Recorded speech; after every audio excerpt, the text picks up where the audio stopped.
আর রবিবারের ছুটি নয়, বরং রবিবার ছুটির দিন আপনি বেরিয়ে পড়ুন আর গঙ্গার নীলাভ জলধারার পরিবেশে পাতাল পথে ঘুরে আসুন কোথাও।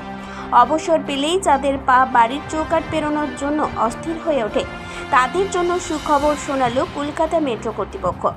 এবার থেকে রবিবারেও হাওড়া ময়দান এসপ্ল্যানেড রুটে ছুটবে মেট্রো।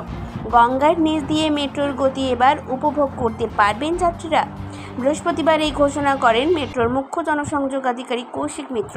খুব ভালো খবর। মেট্রো রেলে প্রথম চালু করেছিল 15 মার্চ, ওই সেকশনটায় 15 মার্চ এই বছর 2024-এ হাওড়া ময়দান থেকে নতুন যে মেট্রো এসপ্ল্যানেড স্টেশন আছে সেখান পর্যন্ত গঙ্গার নিচে দিয়ে আমরা সোম থেকে শনিবার পর্যন্ত এই সেকশনে মেট্রো চালাতাম।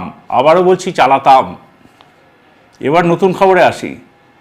এবার থেকে রবিবারও মেট্রো চলবে। কি ভালো খবর তো, হাওড়াবাসী এবং কলকাতাবাসী সবার জন্য এটা ভালো। এবার থেকে রবিবারও মেট্রো চলবে, কিন্তু টাইমিংসটা একটু আলাদা।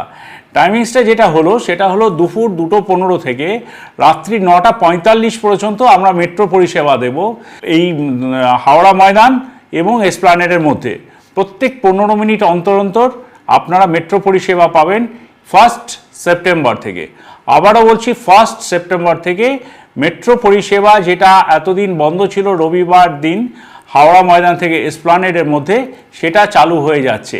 কিন্তু টাইমিংসটা আপনাদের একটু নোট করে রাখতে হবে বা মাথায় রাখতে হবে বা বন্ধুবান্ধবদের এখন থেকেই জানিয়ে রাখতে হবে যে মেট্রো পরিষেবা গঙ্গার নিচে দিয়ে পাওয়া যাচ্ছে দুপুর 2:15 থেকে রাত্রি 9:45 পর্যন্ত প্রত্যেক রবিবার এবং 15 মিনিট অন্তর অন্তর। এটা এখন আমরা এক্সপেরিমেন্টাল বেসিসে চালাচ্ছি।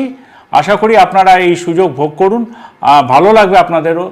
আর কাজে তো রেলওয়ে আছেই আপনাদের সঙ্গে সঙ্গে, যে কোনো দরকারে মেট্রো রেল আপনাদের সাথেই আছে। দেখা হচ্ছে তাহলে মেট্রো রেলে গঙ্গার নিচে এই রবিবার থেকে। প্রত্যেক রবিবার আপনারা আমাদের সঙ্গে সফর করুন। ধন্যবাদ। Bureau report, 99 news Bangla.